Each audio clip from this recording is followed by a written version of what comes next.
మెయిన్‌గా ఈ press meet conduct చేయడానికి రీజన్ ఏంటంటే, మే 3వ తారీఖున వచ్చే నెల 3వ తారీఖు సాయంకాలం 6 గంటలకు హైదరాబాద్, సికింద్రాబాద్ ఏరియాలో ప్యాట్నీ సెంటర్‌లోని హరిహర కళాభవన్‌లో క్రైస్తవులకు ప్రత్యేకంగా క్రైస్తవ మెగా కాన్ఫరెన్స్ ఏర్పాటు చేస్తున్నాము. అజయ్ బాబు గారు, నేను కలిసి. సో, ఈ మెగా కాన్ఫరెన్స్‌కి హైదరాబాద్ జంటనగర్‌లో ఉన్నటువంటి క్రైస్తవులందరినీ కూడా ఆహ్వానించటానికి ఈ ప్రెస్ మీట్ ద్వారా ఈ యొక్క ప్రెస్ మీట్ అనేది ఏర్పాటు చేయడం జరిగింది. ఈ ప్రెస్ మీట్‌కి ఈ కాన్ఫరెన్స్‌కి క్రిస్టియన్ మెగా కాన్ఫరెన్స్‌కి ముఖ్య అతిథులుగా అభినయ్ దర్శన్ అనే నేను, పాస్టర్ అజయ్ బాబు గారు, ఎక్స్ ఎంపీ హర్ష కుమార్ గారు, వికేఆర్ గారు, అలాగే సువార్త గాయకులు ఏఆర్ స్టీవెన్సన్ గారు పాల్గొనబోతున్నారు. ఇంకా ఇతరేతర పాస్టర్స్ కూడా ఇన్వాల్వ్ అవ్వబోతున్నారు. సో, క్రైస్తవులందరికీ మేము ఆహ్వానాన్ని పలుకుతున్నాము. వేలాదిగా తరలిరండి. ఈ యొక్క మీటింగ్ని జయప్రదంగా జరిగిద్దాం. దేవునికి మహిమకరంగా జరిగించబోతున్నాం. మా ముఖ్య ఉద్దేశం ఏంటంటే, క్రైస్తవులందరూ ఏకమవ్వాలి, క్రైస్తవ సంఘాలన్నీ కూడా ఏకమవ్వాలి, క్రైస్తవుల ఐక్యత వర్ధిల్లాలి అనే కాన్సెప్ట్ మీద మేము ముందుకెళ్తున్నాం. గత కొద్ది రోజులుగా, కరెక్ట్గా నెల రోజుల క్రితం ప్రవీణ్ పగడాల గారు చనిపోయారు. ఆయన చంపేశారు, హత్య చేయబడ్డారు అని ఎన్నో అనుమానాలు, మేము పలు అనుమానాలని మీడియా ముఖంగా వెల్లడిపరిచాము. అయినప్పటికీ కూడా మాకేది కూడా డిపార్ట్మెంట్ వారి నుంచి, గవర్నమెంట్ వారి నుంచి స్పష్టత రాలేదు. ఆ అనుమానాలుగానే ఉండిపోయాయి. ఆ తర్వాత పోస్ట్మార్టం రిపోర్ట్ కూడా ఐజీ గారు, అశోక్ గారు రిలీజ్ చేశారు. అందరూ కూడా drunk and drive and self accident కింద వాళ్ళు అనౌన్స్ చేసినప్పుడు క్రైస్తవులందరూ కూడా దిగ్భ్రాంతికి లోనయ్యారు. ఉద్రిక్తత వాతావరణం నెలకొంది. అయినప్పటికీ క్రైస్తవులందరి యొక్క ప్రేమతత్వం తిరగబాటు కాదు కాబట్టి ప్రేమతత్వం చేత మౌనం వహించి ప్రార్థించే వాళ్ళు ప్రార్థించారు, అరిచే వాళ్ళు అరుస్తున్నారు, న్యాయం కావాలని ప్రయత్నించే వాళ్ళు ప్రయత్నిస్తున్నారు. కేఏ పాల్ గారు, మేము పిల్ వేశాము హైకోర్టులో, రిట్ వేశాము హైకోర్టులో. ఆ ప్రాసెస్ నడుస్తుంది. ఈ ప్రభుత్వం, ఈ గవర్నమెంట్లో అంతో ఇంతో మాకు నమ్మకం ఏదైనా ఉందంటే జ్యుడిషియల్ మీదనే, న్యాయ వ్యవస్థ మీద నమ్మకం ఉంది కాబట్టి ఎలాగైనా సరే అందులో మాకు న్యాయం దక్కుతుంది. జరిగిన విషయం ఉన్నట్టుగా నిజానిజాలు బయటకు వస్తాయని మేము నమ్ముచున్నాము. అప్పటి నుంచి, ఆ రోజు నుంచి ప్రారంభమైనటువంటి ఈ యొక్క ఉద్యమం అలాగే కొనసాగుతూనే ఉంది. అయితే మేము ఎందుకు ఈ మీటింగ్ కండక్ట్ చేస్తున్నామంటే, ప్రత్యేకించి క్రైస్తవులందరినీ కూడా ఒక తాటి మీదకి తీసుకురావాలని, క్రైస్తవులందరూ ఏకమవ్వాలని మేము ప్రయత్నం చేస్తున్నాం. మా ప్రయత్నం ఎక్కడ కూడా విఫలం అవ్వదు. మేము ఎలాంటి హాని తలపెట్టలేదు, కానీ ప్రభుత్వం మీదకి కానీ జనాల మీదకి కానీ ఎక్కడ ఇబ్బంది కలగకుండా మేము మంచి పోరాడుతున్నాము, నీతిగల పోరాడుతున్నాము, న్యాయం కోసం నిలబడ్డాము. మేము ఈ మీటింగ్స్ హైదరాబాద్లో మాత్రమే కాదు, వైజాగ్లో కూడా ప్లాన్ చేస్తున్నాం. ఇలా ఒక చోట, 2 చోట్ల మాత్రమే కాదు, 2 తెలుగు రాష్ట్రాల్లో, తెలంగాణ అండ్ ఆంధ్రప్రదేశ్ 2 రాష్ట్రాల్లో కూడా ప్రతి కాన్స్టిట్యుయెన్సీలో కూడా ఇలాంటి మీటింగ్స్ ఏర్పాటు చేస్తూ, క్రిస్టియన్ మెగా కాన్ఫరెన్స్లు ఏర్పాటు చేస్తూ క్రైస్తవులందరినీ ఒక తాటికి మీద తీసుకురాబోతున్నాము. క్రైస్తవుల ఓట్లన్నిటినీ కూడా మేము ఏకం చేయాలన్నటువంటి ప్రయత్నం చేస్తున్నాం తప్ప దీనివల్ల ఎలాంటి హాని కానీ ఎలాంటి ఇబ్బంది కానీ కలుగు చేయాలనే ఉద్దేశం మాది కాదు. కొంతమంది మాట్లాడుతున్నారు, అంటే మీరు క్రైస్తవులను రెచ్చగొడుతున్నారా, హైందవుల మీదకి ముస్లింల మీదకి రెచ్చగొడుతున్నారా? సమస్య లేదు. హైందవులు కానీ ముస్లింలు కానీ అందరూ మా సహోదరులే. వాళ్ళ మీద ఎప్పటికీ కూడా మాకు ప్రేమే ఉంటుంది. మేము ఏకం అవటానికి, ఎందుకంటే గతంలో నుంచి చరిత్ర మనం చూసుకుంటే కూడా క్రైస్తవుల మీద, పాస్టర్ల మీద ఎన్నో దాడులు, ఎన్నో కుట్రలు, ఎన్నో హింసలు జరుగుతూనే ఉన్నాయి. కాబట్టి అలాంటి పరిస్థితుల నుంచి మమ్మల్ని మేము కాపాడుకోవటానికి, మమ్మల్ని మేము ప్రొటెక్ట్ చేసుకోవటానికి మాత్రమే క్రైస్తవులందరూ మా తాటి మీదకి తీసుకురావటానికే ఈ మీటింగ్స్ అన్నింటినీ కూడా ఏర్పాటు చేయడం జరుగుతుంది. మీడియా మిత్రులందరికీ ప్రత్యేకంగా సిఎండిఎఫ్ సిపిఎఫ్ తరఫున ధన్యవాదాలు తెలియజేస్తూ ఉన్నా. ఈరోజు కొన్ని కీలకమైన విషయాలు మీ దృష్టికి నేను తీసుకొని వస్తాను. సుమారు నెల రోజుల క్రితం ప్రవీణ్ గారు రాజమండ్రిలో అనుమానాస్పద స్థితిలో మరణించినటువంటి విషయం మీ అందరికీ తెలుసు. ఆ సంఘటన జరిగిన తర్వాత క్రైస్తవ సమాజం అంతా కూడా, మాలో సహజంగా డినామినేషన్స్ ఉంటాయి, సిఎస్ఐ వాళ్ళని, లూథరన్ వాళ్ళని, ఆర్సిఎం వాళ్ళని, పెంతెకోస్తు వాళ్ళని, కల్వర్ టెంపుల్ అని, కల్వరి ప్రత్యక్షత అని అనేక రకాల సంఘాలు ఉంటాయి మాలో, రకరకాల డినామినేషన్స్ ఉంటాయి.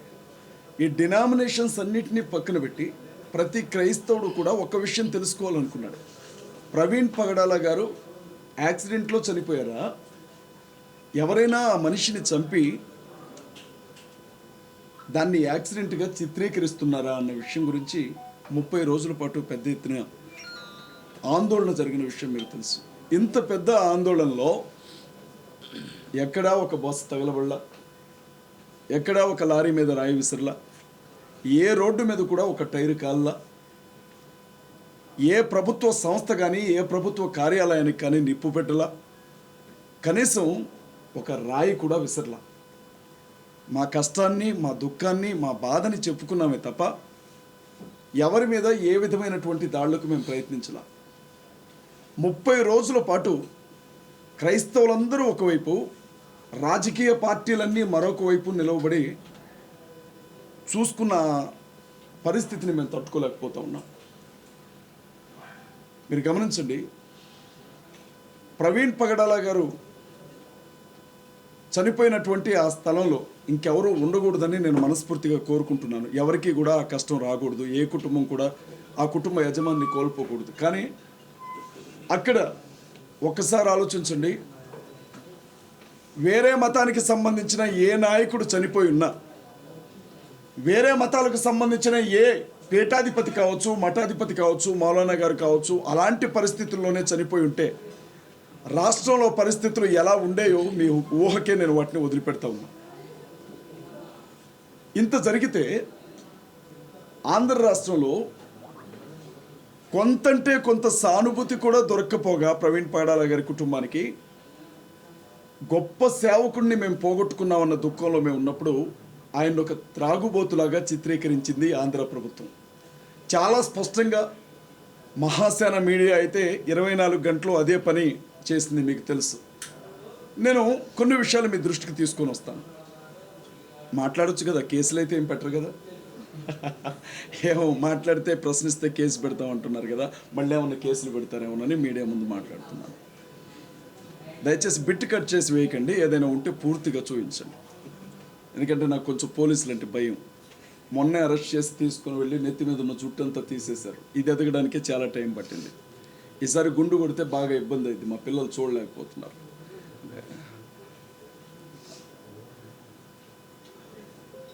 ప్రవీణ్ పగడాల గారు చనిపోయిన తరువాత ఎస్పీ గారు ఒక ప్రెస్ మీట్ పెట్టారు, మీకు జ్ఞాపకం ఉండి ఉంటుంది. ప్రెస్ మీట్ పెట్టి ఇక్కడ ఒక మనిషి చనిపోయి పడిపోయి ఉన్నాడు అన్న విషయం మొదటిగా మా ఏఎస్ఐ గారికి ఆయన నడుచుకుంటూ వెళుతుంటే, మార్నింగ్ వాక్ చేస్తుంటే ఎవరో చెప్పారు, అలా తెలిసింది అని చెప్పారు. ఇది మీరు అందరూ సాక్షులే దీనికి. రెండవసారి ప్రెస్ మీట్ జరిగింది. ఐజీ అశోక్ కుమార్ గారు అనుకుంటా, బహుశా ఎస్పీ గారిని పక్కన కూర్చోబెట్టుకొని ఆయన ఒక మాట చెప్పారు. ఏమన్నారంటే, ప్రవీణ్ పగడాల గారి శవం దొరికిన తర్వాత ఎవరో మాకు 101కో 100కో డైల్ చేసి చెప్తే కానీ అక్కడ శవం ఉందన్న విషయం మాకు తెలియదు అని చెప్పారు. ఇద్దరు కూడా, ఎస్పీ గారు ఒకవైపు, ఐజీ గారు ఒకవైపు సంబంధమే లేని స్టేట్మెంట్స్ ఇచ్చారు. అయినా వాళ్ళని ఎవరు అడగరండి, ఎందుకంటే వాళ్ళు పోలీసులు కాబట్టి. కొన్ని రోజులు గడిచిన తర్వాత ప్రవీణ్ పగడాల గారు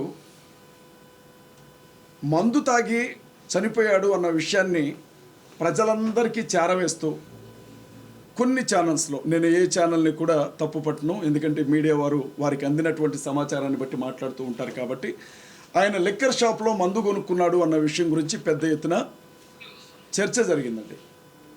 నేను ఇదే విషయాన్ని ఐజీ గారిని అడిగాను. సార్, ఆయన మందు తాగాడు, మందు కొనుక్కున్నాడు, లిక్కర్ షాపుల దగ్గరికి వెళ్ళి లిక్కర్ కొన్నట్లుగా ఒక సీసీటీవీ ఫుటేజ్ బయట వైరల్ అవుతోంది, మీరేమైనా మీడియాకి ఇచ్చారా అని అడిగాం. ఆ నెక్స్ట్ డేనే ఐజీ గారు, అసలు ఆ ఫుటేజీ మా దగ్గరికి రాలేదు, దాన్ని మేము విడుదల చేయలేదు అని చెప్పాం. ఆ తర్వాత ఏం జరిగిందో మీ అందరికీ తెలుసు, అది నకిలీ ఫుటేజ్ అని మీడియా వాళ్ళు ప్రకటించారు. ఇక మూడవ విషయం, కీలకమైన విషయం, నాకున్న అనుమానం అండి, మళ్ళీ దేశద్రోహం కేసులు ఏం పెట్టొద్దు దయచేసి నా మీద. నాకున్న అనుమానం ఏంటంటే, ప్రవీణ్ పగడాల గారు రాత్రి 10:40 11:40 చనిపోయారు అని పోస్ట్ మార్టం రిపోర్ట్ అని చెప్తోంది. ఆ మనిషి రాత్రి 11:40 చనిపోతే ఉదయం 9 గంటల సమయంలో ఆయన ఫోన్ తీసుకొని ఆ ఫోన్ని ఆయన చేతి వేలు ద్వారా అన్లాక్ చేశారు అని చెప్పారు. అంటే డాక్టర్లు ఏమంటున్నారు అని అంటే, ఒక మనిషి చనిపోయిన తర్వాత అతని డెడ్ బాడీ రక్త ప్రసరణ ఉండదు కాబట్టి ఫోన్ లాక్ని తీయడం అనేది సాధ్యమయ్యే పని కాదు అని కొంతమంది డాక్టర్లు చెప్పారు. నేనేం పండితుడిని కాదు, డాక్టర్ని కాదు, నా అనుమానం మాత్రమే. మళ్ళీ చెప్తున్నాను, దీన్ని సాగ్గా చూపించి నన్ను అభినయన అరెస్ట్ చేయొద్దు. ఐజీ గారు ఏమన్నారు అని అంటే, ప్రవీణ్ పగడాల గారి వేలిముద్రను ఉపయోగించి ఫోన్ని అన్లాక్ చేసామని చెప్పారు. ఇది సాధ్యమయ్యే పనేనా? ఇది సాధ్యమేనా నేను అడుగుతూ ఉన్నా ఒక న్యాయవాదిగా. మనిషి చనిపోయిన 11 గంటల తర్వాత ఆ వ్యక్తి చేతి వ్రేలితో అతని ఫోన్ని అన్లాక్ చేసి కాల్ చేసామన్నారు. ఇది ఎంతవరకు నమ్మొచ్చు? ఇక పోస్ట్ మార్టం రిపోర్టు మీడియాకు కూడా ఇవ్వలేదండి. పోలీస్ డిపార్ట్మెంట్ వాళ్ళ ఫ్యామిలీకి మాత్రమే ఇచ్చారు, మీకు తెలుసు ఆ విషయం. కానీ మాజీ ఎంపీ హర్ష్ కుమార్ గారు పోస్ట్ మార్టం రిపోర్ట్ని బయటికి తీసుకొని వచ్చారు. వచ్చిన తర్వాత అందులో మనం గమనించినప్పుడు అసలు ఆయన కడుపులో, ఆ ప్రేగుల్లో మందు తాగినట్లు వాసనే లేదు అని చెప్పారు. హైదరాబాద్ పట్టణంలో బయలుదేరి హైదరాబాద్లో ఒకసారి, కోదాళ్ళలో ఒకసారి, ఏలూరులో ఒకసారి, విజయవాడలో ఒకసారి తాగిన మనిషి తాగి తాగి తాగి చచ్చిపోతే కడుపు నిండా మందే ఉండాలి, కానీ ఎక్కడ మందు వాసన రాలేదు అని చెప్పి పోస్ట్ మార్టంలో ఉంది. మన ఆయన త్రాగి డ్రంక్ అండ్ డ్రైవ్లో చనిపోయారు అని ఐజీ గారు చెప్పారు. మరి అంత పెద్ద ఆయన చెప్పినప్పుడు నమ్మాలి కాబట్టి యాక్సిడెంట్లోనే చనిపోయారని నేను కూడా అనుకుంటున్నాను. కొన్ని అనుమానాలు అయితే అలాగే మిగిలిపోయి ఉన్నాయి. ఇంత పెద్ద ఎపిసోడ్లో ఇదంతా మీకెందుకు జ్ఞాపకం చేస్తున్నాను అని అంటే, ఇంత పెద్ద ఎపిసోడ్లో బంగ్లాదేశ్లో ఎక్కడో దాడులు జరిగాయి అని చెప్పి మాట్లాడిన పవన్ కళ్యాణ్ గారు, ఆంధ్ర రాష్ట్ర ఉప ముఖ్యమంత్రి పవన్ కళ్యాణ్ గారు, బంగ్లాదేశ్లో హిందువుల మీద దాడులు జరుగుతున్నాయి, ఒక్కడిని కూడా వదిలిపెట్టం వాళ్ళని అనుకుంటూ మాట్లాడారు. మంచిది, మేము కూడా ఆ రోజు ఖండించాం. మన దేశ ప్రజల మీద ఏ దేశంలో కూడా దాడులు జరగడానికి వీలు లేదు అన్నది మా స్టాండ్ కూడా. ఆ తర్వాత కూడా ఆయన ఒక పార్టీ సభను ఏర్పాటు చేసుకున్నారు, జనసేన జయకేతనమా ఏదో ఒక సభ, మీకు ఐడియా ఉండి ఉంటుంది. ఆ సభలో కూడా ఆయన మాట్లాడుకుంటూ ఎప్పుడో కొన్ని సంవత్సరాల క్రితం అసదుద్దీన్ ఓవైసీ మాట్లాడిన మాటలను ప్రస్తావిస్తూ, మేము అన్ని మతాలను గౌరవిస్తాం, అందరినీ ప్రేమిస్తాం, ద సేమ్ టైం మా హిందువులకు జరుగుతుంది కాబట్టే ఇలా ఉన్నారు, కానీ ఇదే మీ ముస్లింలకు కానీ క్రైస్తవులకు కానీ జరుగుంటే దేశాన్ని మీరు ఏం చేసేవాళ్ళో అందరికీ తెలుసు అని మాట్లాడాడు. ఇప్పుడు నేను పవన్ కళ్యాణ్ గారిని ఒక మాట అడుగుతా ఉన్నా. 30 రోజులు మీరు పార్టీ అధ్యక్షులు, రాష్ట్రానికి ఉప ముఖ్యమంత్రి, అనేక శాఖలకు మంత్రివర్యులుగా ఉన్నారు. నోరు తెరచి ఒక్కసారంటే ఒక్కసారైనా మీడియా చిట్చాట్లోనైనా ప్రవీణ్ గారి కుటుంబానికి సానుభూతిని తెలియచేశారా? ప్రవీణ్ గారి కుటుంబానికి సింపతి, కనీసం ఒక మనిషి, సాటి మనిషి చనిపోయాడు, ఓహో బహుశా అక్కడ ఆవు చనిపోయి ఉంటే మాట్లాడేవాడు. మాట్లాడడమే కాదు, నడి రోడ్ల మీద ధర్నాలు కూడా చేసేవాడు. కానీ అక్కడ చచ్చిపోయింది ఒక పాస్టర్, అది కూడా ఆఫ్టర్ ఆల్ ఒక దళితుడు కాబట్టి మాట్లాడలేదు. మీరు ఆఫ్టర్ ఆల్ అంటున్న ఆ పాస్టర్ కొన్ని లక్షల మంది, కొన్ని కోట్ల మంది క్రైస్తవుల గుండె చప్పుడుగా ఉన్నాడు అన్న విషయాన్ని ఈరోజు నేను పవన్ కళ్యాణ్ గారికి చెప్తా ఉన్నా. పవన్ కళ్యాణ్ గారు స్పష్టంగా జ్ఞాపకం ఉంచుకోవాలి. పిఠాపురంలో ఎస్సీ మాలపల్లి, మీ అందరికీ తెలుసు, మాలలందరినీ కూడా వెలేశారు. వాళ్ళకి సరుకులు అమ్మలేదు, తినడానికి తిండి దొరకనివ్వలేదు, అన్నీ చేస్తే నియోజకవర్గంలో ఎమ్మెల్యే అయ్యుండి కనీసం ఆ విషయం గురించి మాట్లాడాల. ఇవాళ ఆయన దేశం గురించి, ధర్మం గురించి మాట్లాడుతూ ఉన్నాడు. నేనేమంటున్నానంటే, మరి నీ కోసం క్రైస్తవులు ఎంతోమంది ఓట్లేశారు, జనసేన జెండాలు పట్టుకొని క్రైస్తవులు కుర్రాళ్ళు తిరిగారు, నీ అభిమానులు ఉన్నారు, వారికి నువ్వేం సమాధానం చెప్పబోతున్నావు, లేకపోతే మేము నీకు ఎలాంటి సమాధానం ఇస్తాను నువ్వు చూడాలనుకుంటున్నావు అని నేను అడుగుతూ ఉన్నా పవన్ కళ్యాణ్ గారు. ఇక రెండో విషయం, పవన్ కళ్యాణ్ గారు మాట్లాడలేదంటే వదిలేయండి. జగన్మోహన్ రెడ్డి గారండి, క్రైస్తవులందరూ బాగా ఇష్టపడతారండి జగన్మోహన్ రెడ్డి గారిని. జగన్మోహన్ రెడ్డి గారు వ్యక్తిగతంగా ఆయనకు వచ్చిన ఇమేజ్ కాదు అది. రాజశేఖర్ రెడ్డి గారి ఏకైక కొడుకు కావడం, రాజశేఖర్ రెడ్డి గారు దుర్మరణం చెందటం, ఆ విధంగా ఆయన ప్రజల్లో సానుభూతిని తీసుకున్నాడు, వారసత్వాన్ని, లెగసీని తీసుకున్నాడు. ఆయన అనేక సార్లు చెప్పాడు, మీరు వినే ఉంటారు, నేను ఒక క్రైస్తవుణ్ణి, నేను బైబిల్ని నమ్ముతాను, నేను 4 గోడల మధ్య ప్రార్థన చేసుకుంటాను, మా అమ్మ ఒక క్రైస్తవురాలు అని అనేక సందర్భాల్లో చెప్పారు. నేను ఆయన ఏమడుగుతున్నానంటే, మీరు ఒక మాజీ ముఖ్యమంత్రి, మీరు ఒక పార్టీ అధ్యక్షులు, 5 సంవత్సరాలు ముఖ్యమంత్రిగా పనిచేసినటువంటి వ్యక్తి మీరు ఏ క్రిస్టియన్ కమ్యూనిటీని, ఏ క్రిస్టియన్ రిలీజియన్ని ఓన్ చేసుకొని అనేక సందర్భాల్లో సుమారు అండి, మీరు నమ్మండి, 1,60,00,000 అనధికారిక ఓటింగ్ ఉంది ఆంధ్రాలో క్రిస్టియన్స్ది. 1,60,00,000 అనధికారిక ఓటింగ్. సర్టిఫికెట్స్లో చాలామంది హిందువులుగానే ఉన్నారు, కానీ వాస్తవంగా వాళ్ళు క్రిస్టియన్స్గా ఉంటారు. చాలామంది అనుకుంటారు మానవాదికులు మాత్రమే క్రిస్టియన్స్ అనుకుంటారు. అది తప్పండి. బీసీల్లో క్రిస్టియన్స్ ఉన్నారు, ఎస్టీలో క్రిస్టియన్స్ ఉన్నారు, కమ్మల్లో క్రిస్టియన్స్ ఉన్నారు, రెడ్లలో క్రిస్టియన్స్ ఉన్నారు, వెలమల్లో క్రిస్టియన్స్ ఉన్నారు, రిలీజియన్ పరంగా అనేక కులాల్లో క్రిస్టియన్స్ ఉన్నారు. వీళ్ళందరూ కూడా జగన్మోహన్ రెడ్డి గారిని మీ ఎవరేమనుకున్నా మావాడు అనుకొని పల్లకిలో తీసుకొని వెళ్ళి ముఖ్యమంత్రి పదవిలో కూర్చోబెడితే, మణిపూర్లో అంత పెద్ద విధ్వంసం జరిగినప్పుడు భారతీయ జనతా పార్టీకే మద్దతు పలికాడు తప్ప వ్యతిరేకంగా ఓటు వేయాల. అప్పుడే అందరి మనసు విరిగిపోయింది దాని మీద. కానీ తన సొంత రాష్ట్రంలో ఒక గొప్ప దైవజండు అనుమానాస్పద స్థితిలో చనిపోయి ఉంటే నోరు తెరచి ఇది హత్యనా, ఇది యాక్సిడెంట్నా, నా తోటి క్రైస్తవులు నన్ను గెలిపించిన వారు, నాకు అండగా నిలబడిన వారంతా ఏడుస్తున్నారు, ఏడవడమే తప్ప ఏమీ చేయడం చేతగాని వాళ్ళు, నేను మాట్లాడాలని ఒక్క మాట కూడా జగన్మోహన్ రెడ్డి మాట్లాడలేదండి. నేను అడిగాను జగన్మోహన్ రెడ్డి గారిని, కనీసం ఇది 2 రాష్ట్రాల సమస్య అయిపోయింది. ఆ మనిషి ఏమో తెలంగాణలో బ్రతికే మనిషి, చనిపోయిందేమో ఆంధ్రాలో చనిపోయాడు. తెలంగాణ ప్రాంతంలోనికి ఆయన శవాన్ని తీసుకొని వచ్చినప్పుడు నువ్వు పార్టీ అధ్యక్షుడిగా రాకపోయినావు, మాజీ ముఖ్యమంత్రిగా రాకపోయినావు, కనీసం ఒక క్రైస్తవుడిగా ఆ ఇంటికి సానుభూతి తెలపడానికైనా రాలేకపోయావు. నీ కాళ్ళేమైపోయాయని నేను అడుగుతా ఉన్నా ఇవాళ జగన్మోహన్ రెడ్డి. నేను వాళ్ళు చెప్తా ఉన్నా, మాజీ ముఖ్యమంత్రి జగన్మోహన్ రెడ్డి గారు, వైఎస్ఆర్ కాంగ్రెస్ పార్టీ అధ్యక్షుడు జగన్మోహన్ రెడ్డి గారు, క్రైస్తవుల దెబ్బ ఎలా ఉంటుందో చూపిస్తాను, కాసుకోండి, సవాల్ చేసి చెప్తా ఉన్నా జగన్మోహన్ రెడ్డికి. ఇన్ని రోజులు భుజాల మీద నేను మోసినాం కదా, ఈ భుజాల మీద నుంచి నిన్ను నేల మీదకి ఎట్లా పడగొడతామో కూడా జగన్మోహన్ రెడ్డి చూసుకోవాలా. జగన్మోహన్ రెడ్డికి ఒక్క ఓటు కూడా పడనేవ్వండి మేము చెప్తా ఉన్నాం. ఆంధ్ర రాష్ట్రంలో చాలామంది అనుకుంటున్నారు జగన్ డబ్బులు ఇచ్చి మీటింగులు పెట్టిస్తున్నాడు అని అనుకుంటున్నాడు. జగన్మోహన్ రెడ్డి గారికి 2 లక్షల కోట్లు 3 లక్షల కోట్లు ఆస్తున్న మా ఆత్మగౌరవం ఉందది మాకు వెంటికితో సమానం. చేతులు చాపి వాళ్ళ దగ్గర వీళ్ళ దగ్గర డబ్బు తీసుకొని ఒక మనిషి చావుని ఉపయోగించుకోవాలనుకునే దుస్థితికి మేము ఇంకా దిగజారలేదు. జగన్మోహన్ రెడ్డి చంద్రబాబు నాయుడు గారినైనా మర్చిపోతామేమో, పవన్ కళ్యాణ్ అయినా మర్చిపోతామేమో, పురంధేశ్వరి గారినైనా మర్చిపోతామేమో, జగన్మోహన్ రెడ్డి గారిని మాత్రం మేము మర్చిపోండి. ఆయనకి ఖచ్చితంగా రివర్స్ గిఫ్ట్ ఇస్తాం, రిటర్న్ గిఫ్ట్ ఇస్తాం. మేము ఈ విషయం చాలా స్పష్టంగా చెప్పాలనుకునే ఈరోజు మేము ప్రెస్ మీట్ ఏర్పాటు చేస్తాం. ఇంకొక విషయం చెప్తా ఉన్నాను నేను, మన తెలంగాణలో ఇక చంద్రబాబు గారి గురించి చెప్పేది ఏముందండి, మీ అందరికీ తెలుసు. ఆయన క్రైస్తవులకు ప్రత్యేకంగా ప్రేమించేవాడు కాదు, క్రైస్తవుల్ని పెద్దగా ద్వేషించేవాడు కాదు అని అంటూ ఉంటారు. కానీ వాస్తవం ఏంటంటే దళితులుగా పుట్టాలని ఎవరు కోరుకుంటారు అని చెప్పిన ఏమంటారు వాటిని, ఆ వజ్రాల లాంటి పదాలు ఆయన చెప్పినవే. ఇంకొక మాట కూడా అన్నాడు ఆయన, చంద్రబాబు నాయుడు గారు, హిందువులు బై బర్త్ హిందువులుగానే ఉన్నారు, ముస్లింలు బై బర్త్ ముస్లిమ్స్గానే ఉంటారు, క్రైస్తవులు మాత్రం డే బై డే వీళ్ళు పెరుగుతూ పోతున్నారు, దేవాలయాల దగ్గరకు వచ్చి కూడా వీళ్ళు మత మార్పిడి చేస్తారు అని చెప్పి మాట్లాడినటువంటి ఆ గొప్ప శాంతిదూత పదాలను మేము ఎప్పుడూ జ్ఞాపకం ఉంచుకుంటాం. చంద్రబాబు నాయుడు గారు నిన్నగాక మొన్న వీరయ్య చౌదరి గారు ఎవరు చంపేశారు.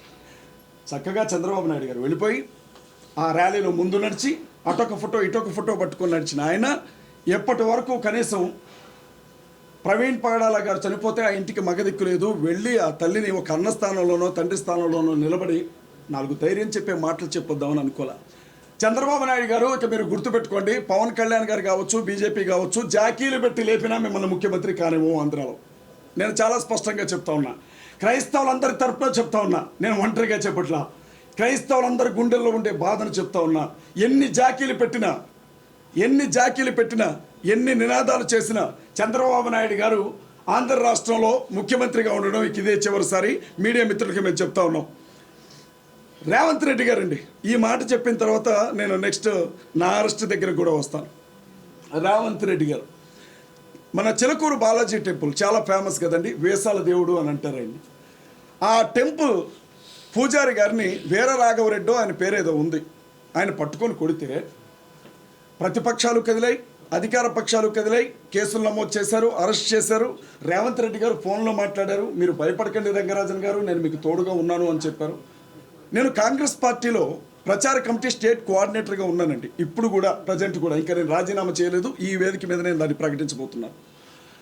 అలాంటి రేవంత్ రెడ్డి గారు తెలంగాణకి సంబంధించిన ఒక మనిషి దిక్కులేని స్థితిలో అక్కడ ఒక శవంలా పడిపోయి ఉంటే ఏం జరిగిందని ఒక్క మాట కూడా మాట్లాడలేదండి రేవంత్ రెడ్డి గారు. కేటీఆర్ గారు బీఆర్ఎస్ పార్టీ అధ్యక్షులు ఒక్క మాట కూడా మాట్లాడలేదండి. నేను అడుగుతా ఉన్నా, మేమేమన్నా కుష్ఠరోగులమా? క్రైస్తవులను ఏమైనా వెలేసారా ఆంధ్ర తెలంగాణ రాష్ట్రాల్లో? మేమేమన్నా అంటరాని వారం అయిపోయామా? మమ్మల్ని మీరు ముట్టుకుంటే మా గురించి మాట్లాడితే కూడా మీకు మైలు తగులుతుందా అని నేను అడుగుతూ ఉన్నా ఇవాళ.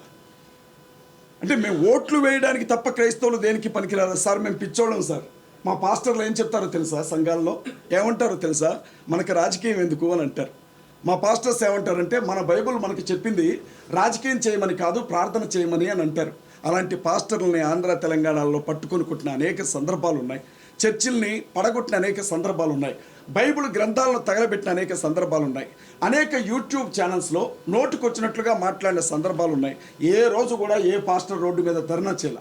అలాంటి పాస్టర్స్ చివరికి ఓటు వేసే సమయానికి కొంతమంది కాంగ్రెస్కి, కొంతమంది బీఆర్ఎస్కి, కొంతమంది టీడీపీకి ఓట్లు వేసుకుంటూ వచ్చాం. మేము మా పార్టీలు అనుకున్నాం, కానీ పార్టీలన్నీ కూడా క్రైస్తవుల విషయానికి వచ్చేసరికి మీరు దేనికి పనికిరాని చెత్త నా కొడుకులు రా, మీకోసం మాట్లాడడానికి ఇక్కడ ఎవరూ లేరు, మీరు అనాథ నా కొడుకులు రా అని మా క్రైస్తవుల్ని అవమానించాయి ఆంధ్ర తెలంగాణ పార్టీలు. కాబట్టి మేమేమనుకుంటున్నామంటే ఇన్ని రోజులు హనుమంతుడికి తన బలం తెలియదంట. హనుమంతుడిని ఎవరైనా పొగిడితేనే తన బలం ఏంటో తనకు తెలుస్తుందట. క్రైస్తవులకు కూడా వాళ్ళ బలం ఏంటో వాళ్ళకి తెలియదు. అంబేద్కర్ గారు చెప్పారు, బాబాసాహెబ్ అంబేద్కర్, అధికారం కోసం పోరాడిని ఏ జాతి కూడా మనుగడ సాగించలేదు అని. ఇవాళ మేము ఒకటే చెప్తా ఉన్నాం, ప్రతి అసెంబ్లీ నియోజకవర్గంలో నుంచి క్రైస్తవుల ఓట్లు ఎన్ని ఉన్నాయో బయటికి లెక్క తీస్తాం. ఆంధ్రాలో, తెలంగాణలో క్రైస్తవుల ఓటింగ్ పర్సంటేజ్ ఎంత ఉందో లెక్క తీస్తాం. మా ఓట్లు మీకు వద్దు కదా, 2%తో ఓడిపోయిన జగన్మోహన్ రెడ్డి గారు జ్ఞాపకం చేసుకోవాలి. మా ఓట్లు మీకు వద్దు కదా, జస్ట్ 1%తో ఓడిపోయిన ఎమ్మెల్యేలు జ్ఞాపకం చేసుకోవాలి. ప్రతి నియోజకవర్గంలో ఉన్నటువంటి మా క్రిస్టియన్ ఓట్స్ అన్నింటినీ బయటికి తీస్తాం. ప్రజాస్వామ్యవాదులైన హిందువులకు ఏం జరుగుతుందో చెప్తాం. ఇప్పటికీ కూడా నోట్లో మూత్రాలు పోయబడుతూ అవమానించబడుతున్న దళితులకు ఏం జరుగుతుందో చెప్తాం. భారతదేశంలో పుట్టినంత మాత్రాన ఈ దేశ భక్తి ఉండదు, భారతదేశంలో పుట్టినంత మాత్రాన వీళ్ళు ఈ దేశ ప్రజలు కారు, వీళ్ళు ఎప్పుడు పాకిస్తాన్కే వస్తాదు పలుకుతారు అని మాట్లాడుతున్న ముస్లిం సహోదరులు కూడా కలుపుకుంటాం. రాబోయే ఎన్నికల్లో తప్పనిసరిగా మమ్మల్ని తొక్కిపట్టిన ఈ రాజకీయ పార్టీలను తొక్కిపట్టి నరం తీస్తాం. అది చెప్పడానికే ప్రెస్ మీట్ ఏర్పాటు చేస్తాం. ఎట్టి పరిస్థితుల్లో వదిలిపెట్టాం రాజకీయ పార్టీ. మీరు అనుకోవచ్చు, ఇది సాధ్యమేనా? రాజకీయం అంటే డబ్బుతో కూడుకుంది, కులంతో కూడుకుంది, మతంతో కూడుకుంది, ప్రాంతంతో కూడుకుంది, ఇది సాధ్యమేనా అని మీరు అనొచ్చు. అయితే క్రైస్తవులు ఎప్పుడూ ఒక గీత వెనుకుంటారు. ఆ గీత దేవుని మాట. ఆ గీత దాటి ముందుకు రారు. ప్రవీణ్ పగడాల గారి మరణం తర్వాత రాజకీయ పార్టీలు వేసిన ఎత్తులన్నీ చూసిన తర్వాత ఆ గీత తెగింది క్రైస్తవ సమాజానికి. ఇప్పుడు ఏమంటున్నారు తెలుసా? పాస్టర్స్ అంటున్నారు మేము పోటీ చేస్తాం రాబోయే సర్పంచ్ ఎన్నికల్లో. పాస్టర్స్ చెప్తున్నారు మేము పోటీ చేస్తాం రాబోయే ఎమ్మెల్యే ఎన్నికల్లో. మా ఒక్క ఓటు ఈ రాజకీయ పార్టీలకు పడ్డా మేము వ్యభిచారం చేసినట్లే. ఒక్క ఓటు కూడా ఆంధ్ర తెలంగాణలో వాళ్ళకి పడలేము, ఎట్టి పరిస్థితుల్లో వాళ్ళకి మా సపోర్ట్ దొరకదు అని చెప్తున్నారు. యునైట్ చేస్తాం ఖచ్చితంగా. ఇంకొక విషయం చెప్తాను, అవి చెప్పనా? నన్ను అరెస్ట్ చేసిన విషయం మీ అందరికీ తెలుసు. మీకు చాలా అనుమానాలు ఉంటాయి, మీరు నన్ను చాలా ప్రశ్నలు అడుగుదామని ఫిక్స్ అయిపోయి ఉంటారు. ఆల్రెడీ మేనిఫెస్టో తయారై ఉంటుంది మీ దగ్గర, నాకు తెలుసు ఆ విషయం.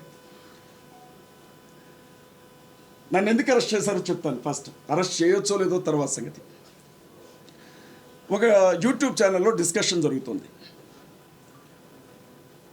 రాధా మనోహర్ దాస్ అనే ఒక వ్యక్తి బైబిల్ గ్రంథాన్ని బొకడా బైబిల్ అన్నాడు. నేను ఈ పదాలు ఉపయోగించకూడదు, నన్ను క్షమించండి. అదే బైబిల్ గ్రంథాన్ని, అమ్మ ఆడబిడ్డలు ఉన్నారు నన్ను మన్నించండి, మీ బ్రదర్ అనుకోండి, లంజల పుస్తకం అన్నాడు బైబిల్ గ్రంథాన్ని. అదే బైబిల్ గ్రంథంలో ఉండే మరేని యేసుక్రీస్తు ప్రభు తల్లి వ్యభిచారం చేసి కన్నది అని చెప్పి మాట్లాడినప్పుడు నేను ఏమన్నానంటే, అరే నాయన, బైబిల్లో బూతు పుస్తకం అంటున్నారు మీరు, మరి మీ గ్రంథాల్లో ఉన్నాయి ఏంట్రా అని చెప్పి ఆ గ్రంథంలో ఆ గ్రంథ రచయిత రాసిన ఓ చిన్న విషయం చెప్పానండి నేను. దానికి ఒక కేసు నమోదు చేశారు. నేను కల్పించింది కాదు, ఎటకారం చేయలేదు, నేను ఉన్నదే చెప్పాను, ఒక కేసు. రెండో విషయం ఏంటో తెలుసా? బైబిల్ గ్రంథాన్ని బోధించే ఒక మత బోధకుడిని నేను. బైబిల్ గ్రంథంలో యేసుక్రీస్తు ప్రభువు అనేవాడు ఆత్మ తప్ప ఆయనకి విగ్రహం ఉండదు అని బైబిల్ చెప్తుంది. 66 పుస్తకాల్లో ఎక్కడా విగ్రహారాధనకి బైబిల్ ఒప్పుకోదు.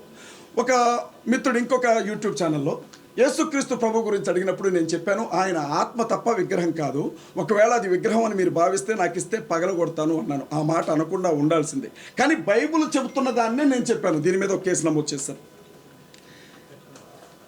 ఇంకొక విషయం అండి, బంజారా హిల్స్ పోలీస్ స్టేషన్ పరిధిలో సైబర్ క్రైమ్కి సంబంధించిన ఒక కానిస్టేబుల్, అతని పేరు భరత్తో ఏదో ఉంది, అజయ్ బాబు మత కల్లోలాలు రెచ్చగొట్టే వ్యాఖ్యలు చేశాడని చెప్పి ఒక కేసు పెట్టేశాడు. హుటాహుటిన సాయంత్రం 6:45 సమయంలో ఒక పోలీస్ వ్యాన్, అది పోలీస్ వ్యాన్ కూడా కాదు, మహారాష్ట్రకి సంబంధించినటువంటి నంబర్తో ఉంది, అది సుమో, అది మా ఇంటి ముందుకు వచ్చి ఆగింది. వాళ్ళు సీన్ ఎట్లా క్రియేట్ చేశారంటే, మా ఇంటెదురుగా ఉండే ఇంట్లో ఎవరు దొంగలు పడ్డారు, వాళ్ళని పట్టుకోవడానికి పోలీసులు తరుముతున్నారు అన్నట్లుగా పోలీసులు క్రియేట్ చేశారు. మరి ఆ ఇంట్లో ఆడబిడ్డలు ఉంటారు, సాయం చేద్దాం అన్నట్లు మేము బయటికి వెళ్ళాం. వెళ్ళగానే 2 నిమిషాలు అటు ఇటు చూశారు, నన్ను పట్టేసుకున్నారు. నేను అన్నాను, నాకు అర్థమైంది నాయన, సీన్ నాకు అర్థమైంది, నా కోసం వచ్చారని. నేనేం పారిపోయేవాడిని కాదు. ఒక్క నిమిషం మీరు అవకాశం ఇస్తే నా భార్యకు ఒక మాట చెప్పి వస్తానన్నా కూడా నన్ను వదిలిపెట్టలేదు పోలీసులు. పోలీస్ డిపార్ట్మెంట్ వాళ్ళు వచ్చింది పోలీసులు అని మాకు ఎట్లా తెలుస్తుందండి? డ్రెస్లో ఉంటే వచ్చింది పోలీసులు అని చెప్తాం. లేదు, వచ్చిన వాళ్ళు, అమ్మ నీ భర్తని ఫలానా పోలీస్ స్టేషన్లో కేసు నమోదైంది, అరెస్ట్ చేసి తీసుకెళ్తున్నాం, మీ లీగల్గా మీ లాయర్లకు చెప్పుకోండి అని చెబితే మా వాళ్ళు కంగారు పడరు. వచ్చిన వాళ్ళు కాశీదారాలు కట్టుకున్నారు, ఒక్కొక్కళ్ళు గడ్డాలు పెంచుకొని ఉన్నారు, బొట్లు పెట్టుకున్నారు. అప్పటికే నన్ను చంపుతాను అన్న బెదిరింపులు చాలా వస్తున్నాయి. మరి ఆ పరిస్థితుల్లో మహారాష్ట్ర వెహికల్ అది, నన్ను పోలీస్ స్టేషన్కి తీసుకెళ్తున్నారో తెలీదు, ఎక్కడికైనా ఎత్తుకెళ్తున్నారో తెలీదు, ఇంటికి ఏ విధమైన ఇన్ఫర్మేషన్ ఇవ్వలేదు, నన్ను తీసుకొని వచ్చారు. ఇక ఆ తర్వాత ఏం జరిగిందో మీ అందరికీ తెలుసు. మీకు ప్రత్యేకంగా కృతజ్ఞతలు చెప్తున్నాను. నేను మీ రేటింగ్ కోసం రాశారో నాకు తెలియదు, వార్తను వార్తగా చూపించాలని ఆశపడ్డారో నాకు తెలియదు, ఏం జరుగుతుందో ప్రజలకు చెప్పాలని అనుకున్నారో నాకు తెలియదు. కానీ ఆ 7 రోజులు నేను జైల్లో ఉన్నంత వరకు, 7 రోజులు నేను జైల్లో ఉన్నంత వరకు ప్రతిరోజు కూడా మీరు పెట్టిన చర్చా వేదికలు దేవుని దయ వల్ల నన్ను బతికించాయి. మీడియా మిత్రులందరికీ కూడా, ఎస్పెషల్లీ డిజిటల్ మీడియా మిత్రులందరికీ కూడా కృతజ్ఞతలు తెలియజేస్తూ ఉన్నా. దానికోసం ఈ మీటింగ్ ఏర్పాటు చేశాను. మీరు చూడండి, నా జుట్టును చూడండి. ఎప్పటి వరకు నేను ఎప్పుడు మీడియా ముందు మాట్లాడుతున్నా. జైలుకి తీసుకెళ్ళిన తర్వాత నేనేమి శిక్షపడ్డ ఖైదీని కాను, లేకపోతే నేనేమి ఉగ్రవాదిని కాను. ఎవరో ఒక అధికారి వాడి జుట్టు మొత్తం తీయమని చెప్పడం నేను విన్నాను పక్కన, అతని పేరు నాకు తెలియదు.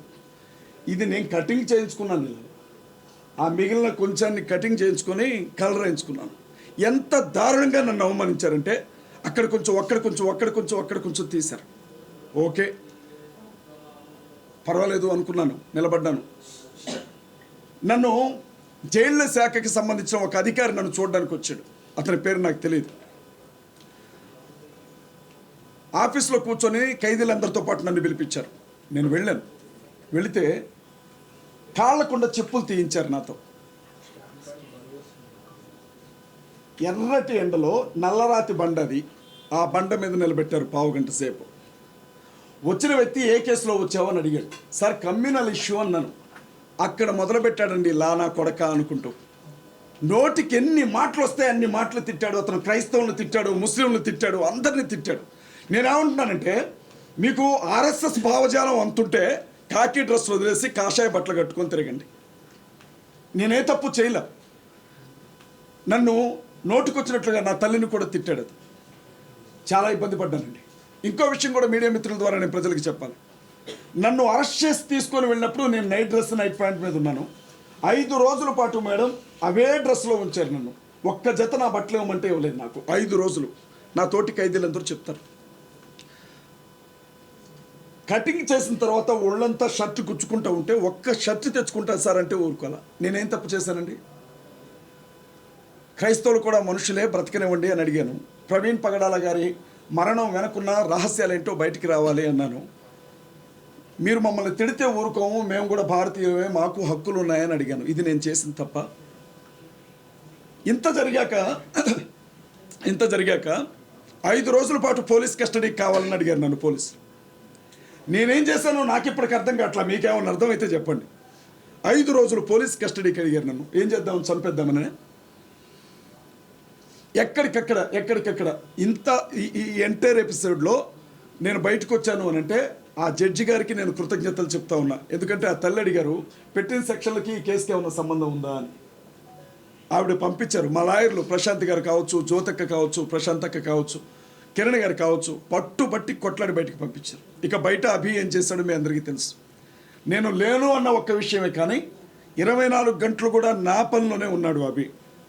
ఏం చేశారు, ఏం జరిగింది? పోలీస్ స్టేషన్ల దగ్గరికి జనం వచ్చారు. మీకు తెలుసా, అర్ధరాత్రి పూట 500-600 మంది తుకారం గేట్ దగ్గరకు వచ్చారు, ఉప్పల్ పోలీస్ స్టేషన్ దగ్గరకు వచ్చారు. స్టేషన్లు మార్చుకుంటూ నాకు అనిపించింది, ఓరి నాయన న్యాయం గురించి మాట్లాడితే ఎంత ఇబ్బంది పెడతారా అని అనిపించింది.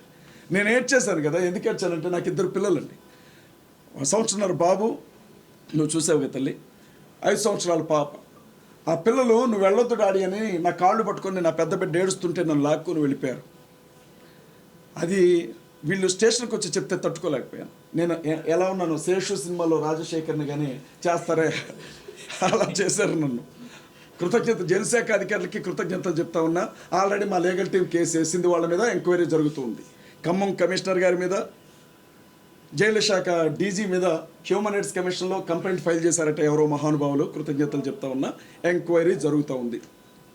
బయటకు వచ్చాను, మళ్ళీ బెదిరింపులు. పోలీసులు ఏమంటారంటే, నేను జైలుకి వెళ్ళడానికి ముందు 5 మీద ఎఫ్ఐఆర్ ఫైల్ చేయించామండి మేము. రాధా మనోహర్ దాస్ ఒకతను, హమారా ప్రసాద్ ఒకతను, లలిత్ కుమార్ సుగ్గుణ ఒకతను, రాజేష్ మహాసేన మహాకూటమి రాజేష్ ఒకతను, ఇంకెవరు మొత్తం వచ్చింది ఆ బ్యాచ్, కరుణాకర్ సుగ్గుణ, హమారా ప్రసాద్, ఈ బ్యాచ్ మీద గౌరవనీయులైన పోలీస్ అధికారులు ఏమంటారంటే, వీళ్ళ పేర్లు తప్ప నాకు ఇంటి అడ్రస్లు తెలియవు కాబట్టి వాళ్ళ ఫోన్ నెంబర్లు రాశాను నేను. రాస్తే ఫోన్ నెంబర్లో నుంచి, ఈ నెంబర్ల నుంచి అజయ్ బాబుకి ఏమన్నా కాల్స్ వచ్చాయా లేదా అని చెప్పి చెక్ చేసి ఏ కాల్స్ రాలేదంట. అందుకని చెప్పి కేసు పక్కన పెట్టారట. నేను అందులో ఈ ఫోన్ నెంబర్ల నుంచి నన్ను బెదిరించారని రాయలా, వీళ్ళ అనుచరులు నన్ను బెదిరిస్తున్నారు అని చెప్పి రాసిన. పోలీసులు ప్రాణం పోయే ప్రమాదంలో నేను ఉన్నానని చెప్తే,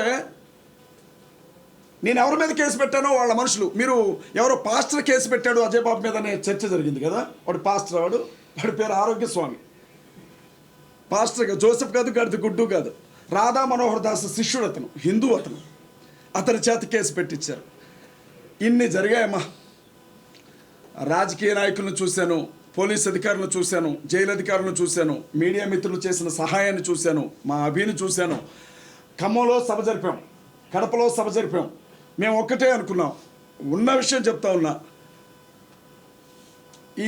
ఈ సమయంలో రేవంత్ రెడ్డి గారికి కృతజ్ఞతలు చెప్తూ, మీ కాంగ్రెస్ పార్టీ నాకు ఇచ్చినటువంటి ప్రచార కమిటీ రాష్ట్ర సమన్వయకర్తకి తిలోదకాలు వదిలిపెడుతున్నాను. మీకో దండం, మీ కాంగ్రెస్ పార్టీకి ఒక దండం. నెక్స్ట్ ఎలక్షన్స్లో మీరు ఎలా గెలుస్తారో నేను కూడా చూస్తాను.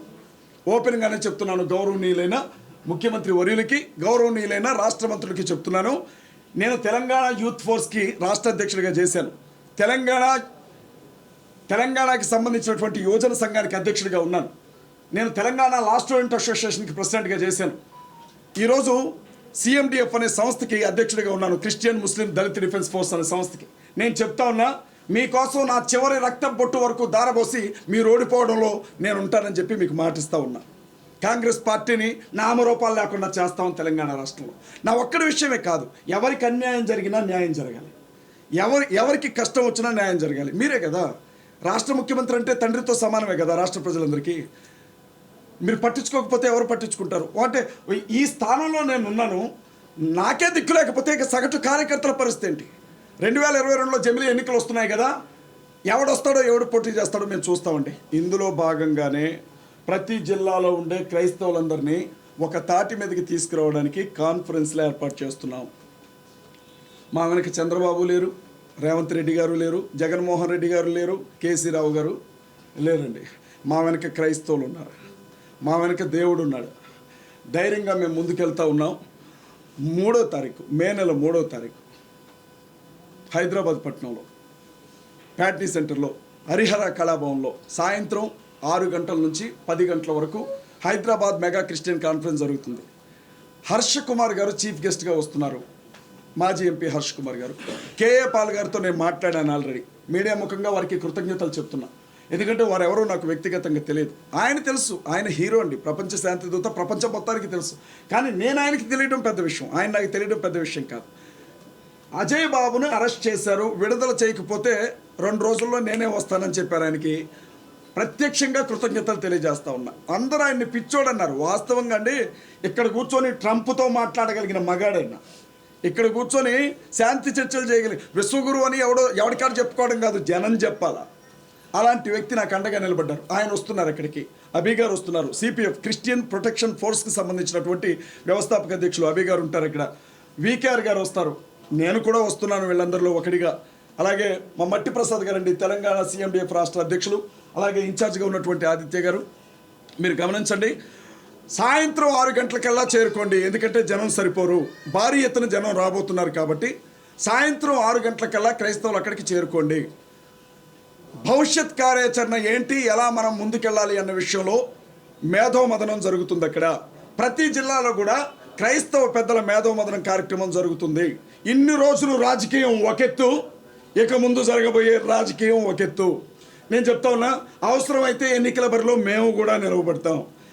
నేను అభితో ఒకటే మాట చెప్పాను, ఇన్ని రోజులు సేవ చేశాం, దేవుని వాక్యం చెప్పాం, పాస్టర్స్తో సంఘాలతో మాట్లాడాం. నేను అంటున్నాను, కొడితే కుంభస్థలమే కొట్టాలి, అవి నిలబడితే నారా లోకేష్ మీద నిలబడు, లేకపోతే పవన్ కళ్యాణ్ మీద నిలబడతాను.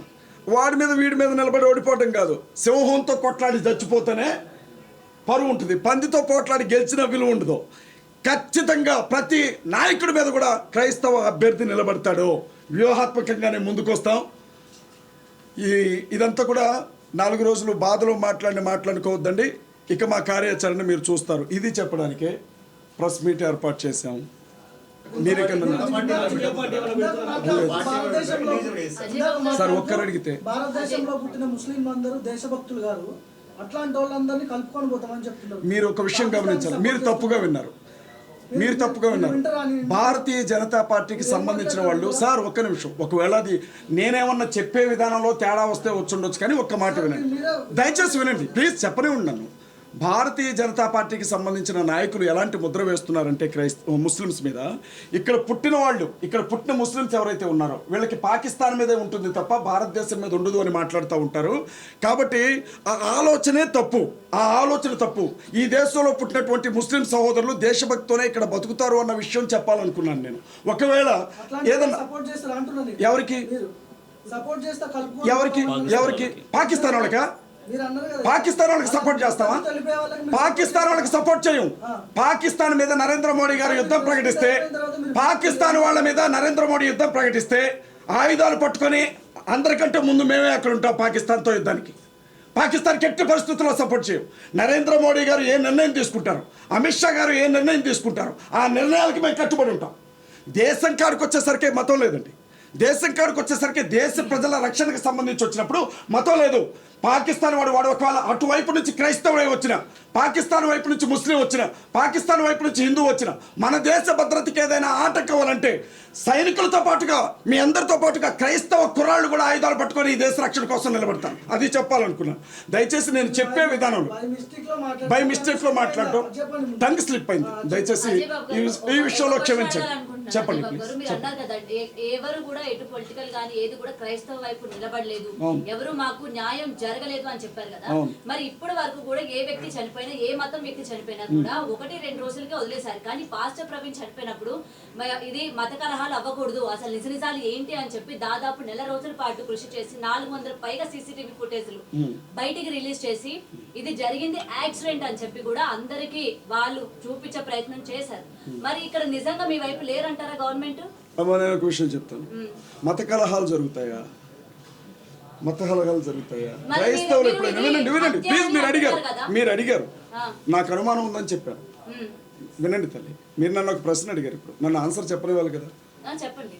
నేనేమంటానంటే, భారతదేశ చరిత్రలో క్రైస్తవులు దాడి చేసిన ఏదైనా ఒక సందర్భాన్ని చూపించండి.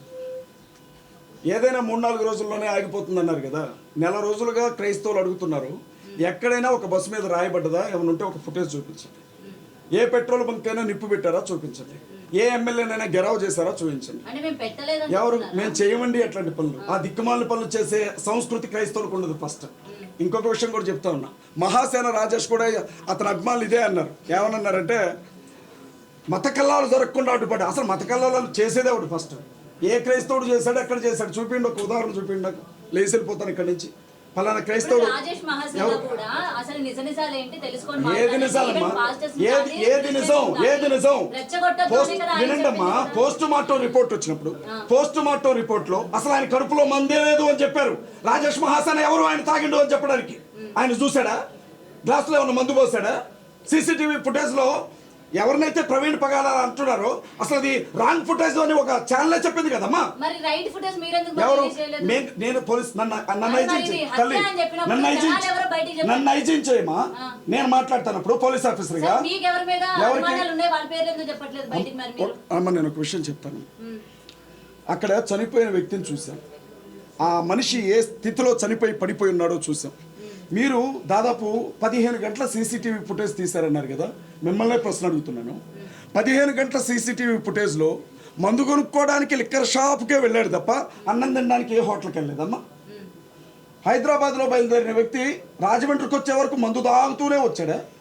ఒక చోట క్వార్టర్ కొనుక్కొని తాగాడు, ఒక చోట ఏమంటారు బ్రాంతి కొనుక్కొని తాగాడు, ఇంకో చోట బీర్ కొనుక్కొని తాగాడు. ఎవరైనా తాగుబోతు సహోదరులు ఎవరైనా ఉంటే ఒక మాట చెప్పండి, అది సాధ్యమేనా? ఎవరైనా తాగితే ఒక బ్రాండ్ తాగుతారు, ఇన్ని బ్రాండ్లు దారి పొడుగునా తాక్కుంటూ వస్తారు. సరే తల్లి, ఒకవేళ ఇది కూడా వాస్తవమే అనుకుందాం. రామవరపాడు జంక్షన్లో ఆ మనిషి 4 గంటలు అక్కడే ఉన్నాడు అని చెప్పారు కదా. 4 గంటల సమయంలో మనిషి పడిపోయి స్పృహలేని స్థితిలో ఉంటే తలకుండే హెల్మెట్ తీరా, ముఖానికి ఉండే మాస్క్ తీరా, ముఖం మీద కొన్ని నీళ్లు చల్లరా? అక్కడ ఉండే ఆ ఎస్ఐ సుబ్బారావు గారు ఏమైనా సాక్ష్యం ఇచ్చారు? ఆయన తాగలేదు అని చెప్పారు. ఎవరు? ఆయన తాగలేదని చెప్పారు కదా, అదెందుకు వినపట్లేదు మీకు? అసలు ఆయన తాగలేడు అని చెప్పారు కదా ఎస్ఐ సుబ్బారావు గారు. హైదరాబాద్లో తాగడం మొదలుపెట్టిన మనిషి రామవరపాడు దాకా తాగొస్తా ఉంటే ట్రాఫిక్ ఎస్ఐకి అర్థం కదా ఆయన ఏమన్నా తాగాడా అని అడిగితే, మీ మీడియా సంస్థలు అడిగితే ఆయన తాగలేడండి, ఆయన చాలా గౌరవప్రదంగా ఉన్నాడు అని చెప్పారు. మరి అదెందుకు సాక్ష్యంగా తీసుకోరు మీరు? మరి ఇంకొక వ్యక్తి కూడా ఎంత తీసుకున్నాడు, ఎంత కట్టారు అని కూడా చెప్పారు కదా, మరి అది కూడా మీరు ఎందుకు పరిగణలోకి తీసుకున్నారు? ఇప్పుడు అమ్మా ఏ ఉన్నా ఏ అయ్యా ఏదో అంటాం, టెక్నాలజీ నాకు కొద్దిగా తెలియదు. ఏ అయ్యా మీరు ఇక్కడ కూర్చొని ఉన్నారు, బార్ షాప్లో ఉన్నట్లుగా ఒక వీడియో చూపించడం మీకు ఒక 5 నిమిషాలు టైం ఇస్తారా? అది పెద్ద విషయమా? అది పెద్ద విషయమా? ఇన్ని 15 గంటల జర్నీలో ఎక్కడైనా మాస్క్ తీసిన ఆ మనిషిని చూపిండి అని అడుగుతున్నాను. అరే ఉబ్బకి చచ్చిపోతారు కదమ్మా, ఉబ్బకే చచ్చిపోతారు కదా. ఈ 15 గంటల జర్నీలో ఎక్కడా మాస్క్ తీయలేదు, కానీ చచ్చిపోయిన చోట మాత్రం మాస్క్ జాగ్రత్తగా మడత పెట్టి పక్కన పెట్టాడు. బండి మీద ఉన్నటువంటి వ్యక్తి ముందు కింద పడితే బండి బాలకృష్ణ రేంజ్లో లేచి మీద పడ్డదట. అబ్బా, చెప్పేవాడు షేక్స్పియర్ అయితే వినేవాడు ఎర్రి పుష్పం అని. బండి బాలకృష్ణ లెవెల్లో లేచి మీద పడ్డదట. కళ్ళజోడు ఆడ పగిలిపోద్దు, నేను చచ్చిపోయాను కానీ కళ్ళజోడు పగిలిపోవద్దని ఇక్కడ ఉండే కళ్ళజోడు తీసి పక్కన పెట్టి చచ్చిపోయాడు పాపం కదమ్మా. మేము నమ్మాలి, అందుకే నమ్ముతున్నాం కదా తల్లి. ఇప్పుడు నువ్వు కంప్లైంట్ ఇచ్చిన కేసు పెడతారు, మళ్ళీ ఇదొక చికాకు మాకు. నమ్మేస్తున్నాం, యాక్సిడెంటే అని నమ్మేస్తున్నాం, కానీ అనుమానాలు. మరి అదే కదా, నమ్మమని ఎవరో చెప్పనప్పుడు, నమ్మమని ఎవరో చెప్పనప్పుడు ఎవరమ్మా ఎవరున్నారు మాకు? మా తరపున ఏ రాజకీయ పార్టీ మాట్లాడింది? ఏ ఎమ్మెల్యే మాట్లాడాడు? మా తరపున ఏ పార్టీ అధికార ప్రతినిధి మాట్లాడాడు? మా తరపున ఎవరు మాట్లాడారు చెప్పండి? ఒక్క కేఏ పాల్ గారు మాట్లాడారు. ఆయన ఎలా చిత్రీకరించారో ప్రజలందరికీ తెలుసు. హర్ష కుమార్ గారు మాట్లాడితే ఆయన అరెస్ట్ చేసి జైలుకి బయటికి తీసుకుపోయి ఇంటికి గుడ్డలను జింపి తీసుకొచ్చారు ఇంటికి. నిజమేనా కాదా? కొద్దో గొప్ప అనుమానం ఉంది అని మాట్లాడుతుంటే నాకు చేసిన సన్మానం కూడా చూశారు. ఇంకేం కావాలా? కేసులు భయపడుతున్నప్పుడు మరి భయం సార్, అందుకే ఇక్కడికి వచ్చి ప్రెస్ మీట్ పెట్టాను.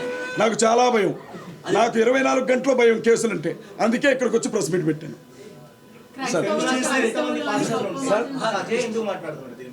ఇప్పుడు క్రైస్తవులు అని గొప్పగా మాట్లాడుతున్నారు. ఓకే, ఇదే పాయింట్ నేను మాట్లాడతాను. ఆమెకి లేని బాధ మీకేంటి? ఎందుకంటే జెసికా ఆల్రెడీ ఏం చెప్పారు? ఒక్క నిమిషం నన్ను మాట్లాడినివ్వండి, ఒక్క నిమిషం మాట్లాడండి, దానికి సమాధానం చెప్తాను.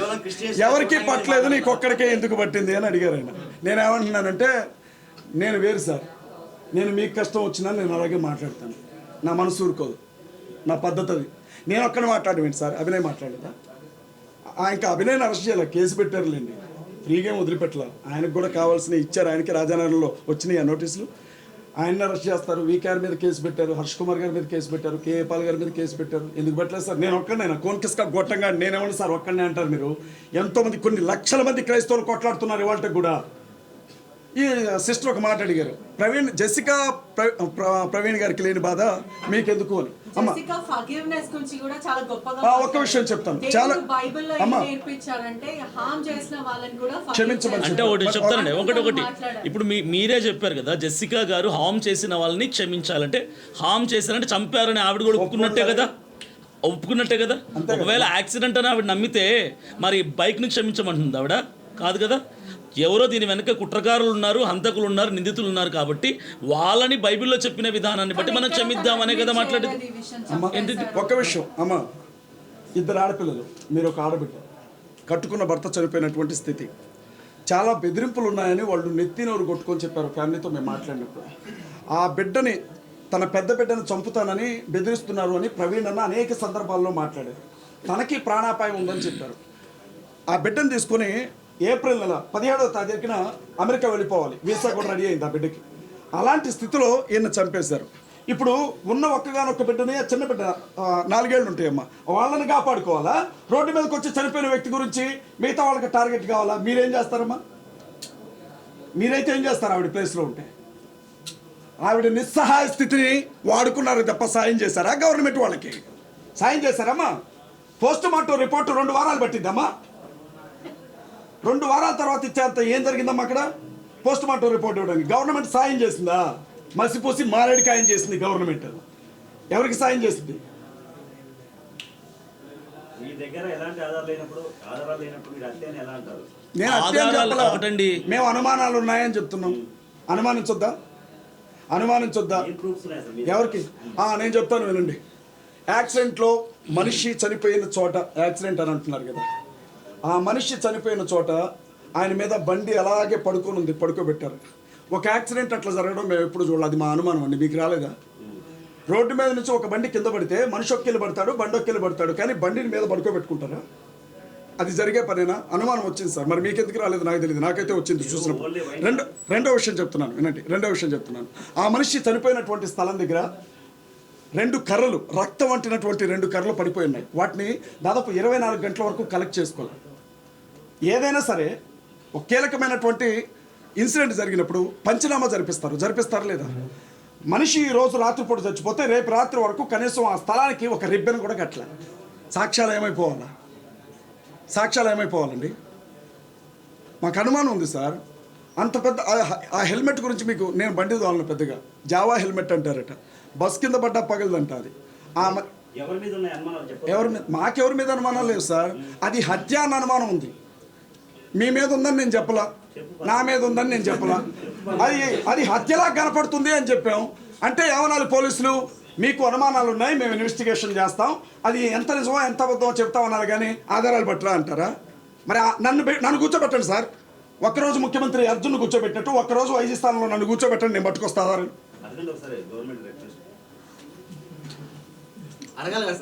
రిక్వెస్ట్ చేసిన సార్, నన్ను కూర్చోబెట్టండి సార్. ఒక 24 గంటల పాటు నన్ను ఐజీ స్థానంలో కూర్చోబెట్టండి దయచేసి. పోలీస్ డిపార్ట్మెంట్ కొంత నాకు సహకరించమని చెప్పండి, నేను పట్టుకొస్తాను ఆధారాలు ఏమన్నా ఉంటే. లేకపోతే అనవసరంగా అనుమానించానని క్షమాపణ చెప్తా కదా. అది కూర్చోబెడితేనే సాధ్యమా? కూర్చోబెట్టకుండా కూడా తీసుకురావచ్చేమో కదా. పోలీస్ స్టేషన్లోకి నన్ను తీసుకుని వెళ్తే కనీసం ఇంట్లో ఉన్న వాళ్ళు ఆడికొస్తే కలవడానికి కూడా లోపలికి రాని ఇలా గెంటేశారు. మామూలు పర్సన్గా నాకు ఆధారాలు ఇస్తారమ్మా? సార్, క్రిస్టియన్ సమాజం మొత్తం కూడా జగన్మోహన్ రెడ్డికి ఓటు వేయదన్నారు. అలాగే చంద్రబాబు నాయుడిని మళ్ళీ ముఖ్యమంత్రి కానివ్వము లేపిన అంటున్నారు. క్రిస్టియన్స్ అందరూ కూడా ప్రతి ఒక్క అభ్యర్థి మీద పోటీ చేస్తారు. ఏమైనా పార్టీ పెట్టే ఆలోచన ఉందా? లేదండి, మేము అలా చెప్పలేము కదా. ఏమండి అమ్మా, నియోజకవర్గానికి ఒకళ్ళు నిలబడతారు, మీకు ఇంట్రెస్ట్ ఉంటే చెప్పండి, మీరు కూడా నిలబడుతుంది అమ్మా కదా. ఎవరు? అవును, మీరు చూసారు కదా, అసలు ప్రధానమంత్రిని టార్గెట్ చేసుకున్నాను కాదండి. నేను ఇప్పుడే ఉన్నాను పొలిటికల్లో, ప్రత్యేకంగా పాలిటిక్స్లోకి వచ్చాను. కాంగ్రెస్ పార్టీ స్టేట్ కోఆర్డినేటర్గా ఉన్నాను, ప్రచార కమిటీ 3 ఏళ్ళుగా ఉంటున్నాను. ఏమండి, పహల్గామ్ అటాక్ గురించి నేను స్పష్టంగా ఒక ప్రశ్న అడుగుతాను. నా వీడియో మీరు చూడలేదా సార్? ఒక్క విషయం చెప్తాను, ఒక్క విషయం నన్ను వినండి సార్, చెప్పనీరా సార్? నేను ఒకటి అడుగుతా ఉన్నా, మీకే దేశభక్తి ఉన్నట్టు మిగిలిన వాళ్ళందరూ కూడా దేశద్రోహులైనట్టు కొంచెం మాట్లాడకండి. ఒక విషయం చెప్పనండి. ఇప్పుడు 26 మందిని చంపేశారు కదా 4 ఉగ్రవాదులు వచ్చారు కదా, వచ్చారా లేదా? ఆ 4 అసలు భారతదేశంలోనికి రానిచ్చింది దేవుడు సార్. ఎట్టొచ్చారు వాళ్ళు భారతదేశంలోనికి? ఎవరు తీసుకొచ్చారో వాళ్ళకి సపోర్ట్ చేస్తుంది ఎవరు? భద్రతా వ్యవస్థ ఏం చేస్తుంది సార్? నిఘా వ్యవస్థ ఏం చేస్తుంది? కేంద్ర హోంమంత్రి ఏం చేస్తున్నారు? నన్ను అడుగుతారేంటి సార్? వాళ్ళని అడగండి. పెహల్గాం మీదకి వెళ్దామా? అక్కడ జరిగినటువంటి ఆ పరిస్థితిని బట్టి పాకిస్తాన్ మీద యుద్ధం అంటున్నారు. నలుగురిని ఎక్కడో కొండల్లో కూర్చొని ఉన్నారని తెల్లారే పట్టుకొచ్చారా లేదా? మరి వాళ్ళు లోపలికి వచ్చేటప్పుడు మీ సీసీ కెమెరాలు లేకపోతే మీ అవి ఏమంటారు అవి డ్రోన్లని ఏం చేశారు సార్? ఏదైనా తాగి పడుకున్నాయా నాలాగా? ఇక నాకు తప్పలేదు సార్. ఒక్కసారి ఇప్పుడు సుశీల్ అనే క్రిస్టియన్ ని కల్మా చదవాలి అని చెప్పి షూట్ చంపేశారు సార్. ఉగ్రవాదానికి మతం ఏంటి సార్ అంటున్నా. మీకు ఒక విషయం చెప్తాను నేను. మతంతోనే చెప్పాడు కదా సార్. వినండి సార్, వాడు మూర్ఖుడు సార్, వాడు మూర్ఖుడు. మతం పేరు చెప్పి చంపిన వాడు ఉన్మాది. ఎవడైతే మతం పేరుతో ఎదుటి మతాల వాళ్ళని చంపుతున్నాడో వాడు క్రైస్తవుడైనా ఉన్మాదే, వాడు హిందూ అయినా ఉన్మాదే, వాడు ముస్లిం అయినా ఉన్మాదే. మీరు ఉగ్రవాదాన్ని ఒక మతానికి ఎలా అంటగడతారు? ఎవరు? అంతే సార్. ఇప్పుడు ఎంజీబీఎస్ బస్ స్టాండ్ దగ్గర అర్జెంట్గా సెక్యూరిటీ పెట్టమనండి. ఎందుకంటే ఈ లైవ్ చూసిన తర్వాత క్రైస్తవులందరూ వెళ్ళి పడిపోతారు. ఇక్కడ న్యాయం కోసం అరుస్తుంటే రెచ్చగొడుతున్నట్లు కనపడుతుంది. ఏది మీరు ఏమంటారు? బతికినంతకాలం వాళ్ళ కాళ్ళు నొక్కమంటారా? ఎవరు మరి నిలబెడతారంటే మీకెందుకు కోపం వస్తుంది? మిమ్మల్ని నిలబడమన్నా? ఎవరు క్రిస్టియన్స్ రెచ్చగొట్టం కాదు, మా ఆత్మగౌరవం గురించి మాట్లాడుతున్నాం. మా ఆత్మగౌరవం గురించి మాట్లాడుతున్నాం. ఖచ్చితంగా చెప్తాం సార్. మా పార్టీతోనే పని ఉంది మాకు. ఒక్క పార్టీ మాట్లాడలేదు మా వాడికి న్యాయం జరిగినప్పుడు. పార్టీతో మీకే పని అంటారు సార్. ఎవరు? క్రైస్తవులు మొత్తం కూడా ఇవాళ క్రిస్టియన్కి ఏం జరిగినా అది ఫ్యామిలీగానే ఉంటుంది. మీకేం జరిగినా వస్తాం మేము సార్. రేపొద్దున మిమ్మల్ని ఎవరో చంపుతారు సార్. పలానా ఆడపిల్లతో అక్రమ సంబంధం ఉంది అందుకే చచ్చిపోయాడు అని చెప్తారు. మీ ఫ్యామిలీ వదులుతారేమో. మేము వస్తాం ఖచ్చితంగా. మేము వస్తాం సార్ ఖచ్చితంగా. ఒకవేళ ఆ కేసుని ఒక అమ్మాయి దగ్గరికి వెళ్ళి చచ్చాడు అని మూసినా మేము వస్తాం మాట్లాడడానికి. రెచ్చగొట్టాం ఇది డెఫినేషన్ ఏమైనా ఉంటే చెప్పండి. సార్ తల్లి ఒక ప్రశ్న అన్నా, ఒక్క విషయం. కోర్టులను మాత్రమే నమ్ముతున్నాం. కోర్టుల మీద మాకు పూర్తి నమ్మకం ఉంది. న్యాయ వ్యవస్థ మీద మాకు పూర్తి నమ్మకం ఉంది. న్యాయవాదిని నమ్ముతాం. కోర్టులో పనిచేసే క్లర్క్ను కూడా నమ్ముతాం సార్. మేము ఈ దేశం ఈ రోజు ఇలా ఉంది అంటే దానికి రెండే కారణం. ఒకటి రాజ్యాంగం, రెండవది న్యాయ వ్యవస్థ. మేము బలంగా నమ్ముతున్నాం. ఎవరు ఆంధ్ర కోర్టులో కేసు వేసాం సార్. కేఏపాల్ గారు కేసు వేశారు. ఆగస్టు నెలలో మళ్ళీ దానికి సంబంధించిన హీరింగ్ ఉంది. ఓడిపోయారని మీరెలా చెప్తారు? జైలు దగ్గరికి వెళ్ళొచ్చాక ఏం నేర్చుకున్నారని నాకు జైలు జీవితం చాలా నేర్పింది సార్. ఒక్కసారి జైలుకి వెళ్ళినా, ఒక్కసారి చావు బ్రతుకుల మధ్య హాస్పిటల్కి వెళ్ళినా చాలా విషయాలు తెలుస్తాయి సార్. చాలా విషయాలు అర్థమవుతాయి. అప్పుడు ఏం తెలిసింది అని అంటే సార్, సైనింగ్ అథారిటీ లేని వాడు ఎంత గొప్పోడైనా సరే వాడి బతుకు కుక్క బతికే భారతదేశంలో అని నేర్చుకున్నాను నేను. సంతకం పెట్టే స్థానంలో మనవాళ్ళు ఉండాలి. సంతకం పెట్టే స్థానంలో మనవాళ్ళు ఉండాలి. అలా లేకపోతే మనకు న్యాయం జరగదు అని నేర్చుకున్నాను నేను. అధికారులు అన్యాయం చేసిన ఎదురు తిరిగి ప్రశ్నించడానికి మన శక్తి సరిపోదు అని నేర్చుకున్నాను నేను. పవర్ అంతా ఎక్కడుందో ఆ వైపుకి అడుగులు వేయాలి అని నేర్చుకున్నాను నేను. సమస్యకి అదే పరిష్కారం అని నేర్చుకున్నాను నేను. ఇంకేమంటారు? చంద్రబాబు నాయుడు గారు 5 నెలలు జైల్లో ఉన్నారు సార్. నెక్స్ట్ ఏమయ్యారు? జగన్మోహన్ రెడ్డి గారు వినండమ్మా. మహాత్మా గాంధీ జైల్లో ఉన్నారు లేరా? అంబేద్కర్ గారు జైల్లో ఉన్నారు లేరా? నేను చెప్పేది వినండి. జగన్మోహన్ రెడ్డి గారు జైల్లో ఉన్నారు. వాళ్ళ రేవంత్ రెడ్డి గారు జైలుకి వెళ్ళి వచ్చారు. అంటే ఎవరికి? నాకంటే ఎక్కువ సంతోషం దొరికింది. మీరు కూడా 2 వారాలు వెళ్ళరండి. చాలా బాగుంటుంది. మీరు కూడా వెళ్ళరండి. మతాల గురించి చెప్పడం, ఈ రోజు ప్రభుత్వాలంతా కూడా వేరే విధంగా మాట్లాడడం, అందరినీ క్రిస్టియన్ కమ్యూనిటీ మొత్తాన్ని కూడా మీ వైపు తిప్పుకోవడం. నెక్స్ట్ మీరు ఒక అంటే ఇప్పుడు కాంగ్రెస్ నుంచి కూడా రిజైన్ చేస్తానని మీరు చెప్పారు కాబట్టి నెక్స్ట్ మీరు పార్టీ పెట్టుకోవడానికి ఇదే తొలిమెట్టు అని చెప్పి మీరు అనుకుంటున్నారా? దీని నుంచి మనం ఎన్ని చెప్పిన అది నిజమైతే అదే మాట చెప్తాను కదా. పార్టీ పెట్టి కాదమ్మా, ఒక నిమిషం సార్ అడిగారు.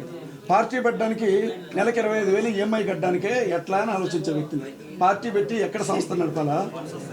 నాకు బాగా ఇస్తారు. మీరు కూడా క్రైస్తవులందరూ ఫండ్స్ ఇస్తారు. మీరు కూడా ఇమ్మీడియట్ గా క్రైస్తవ తరఫున మాట్లాడండి. అకౌంట్ ఒకటి ఓపెన్ చేయండి. కావాల్సిన ప్రపంచ దూత ఇక్కడ నుంచి